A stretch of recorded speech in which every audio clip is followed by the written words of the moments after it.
Hey guys, welcome to my blog. I'm John Paul Fitzgerald, and today we are talking the cancellation of UFC 151. This is the first cancellation for the UFC under the Zuffa banner. And what was supposed to happen on September 1st this year, sadly did not.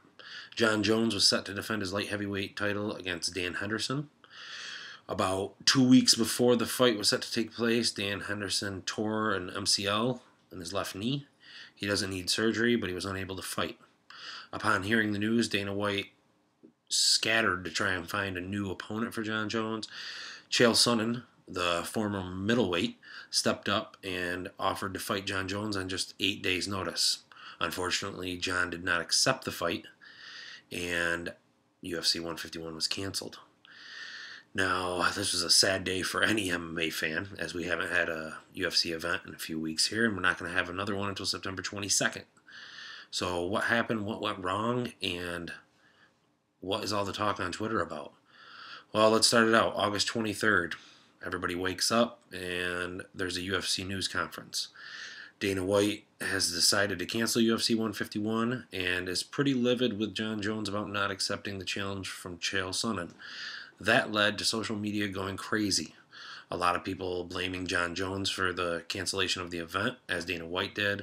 A lot of people blaming Dan Henderson for hurting his knee. He didn't hurt himself, but he hurt his knee in training, and not letting the UFC know soon enough to find a replacement. And a lot of people just blaming other fighters for not stepping up and taking the challenge.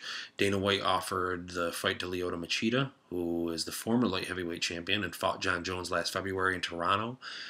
He was choked out in the third round of that fight, and he's only had one fight since, but they offered him another title shot. He turned it down, and again, he turned down the offer to fight 3 weeks later at UFC 152 for September 22nd. So all this turning down fights really led to Twitter, Facebook, the usual social media sites, people really ragging on the fighters and on the UFC. Now that in turn led ESPN to report about Dana White's comments about Jon Jones being ridiculous and not accepting the fight, and in the history of the UFC this never happening. Those are all true statements. It is ridiculous. As a fan, everyone wanted to see the fight. Everyone was expecting the fight to happen. No one can plan injuries, but Jon Jones had a full training camp. This was what was going on Twitter all day on the 23rd. Jon Jones bashing, UFC bashing, which then turned into ESPN SportsCenter reporting on the exact happenings on Twitter. You had Chael Sonnen being interviewed on FX, on the UFC Tonight show, on ESPN, on the MMA Hour online, going on there, basically just reiterating everything that people were saying on Twitter.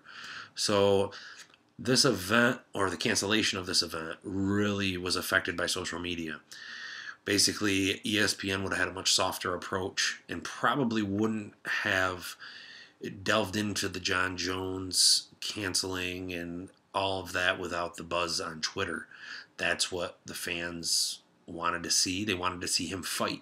He is our light heavyweight champion, and that's what we expect out of our champions, is to fight. And that is what the fans on Twitter basically had to say.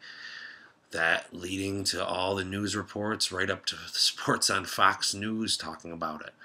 So it's just an example of how social media can really affect not just the fans' opinions or the organization's opinions, but the real media outlets, the professional media outlets.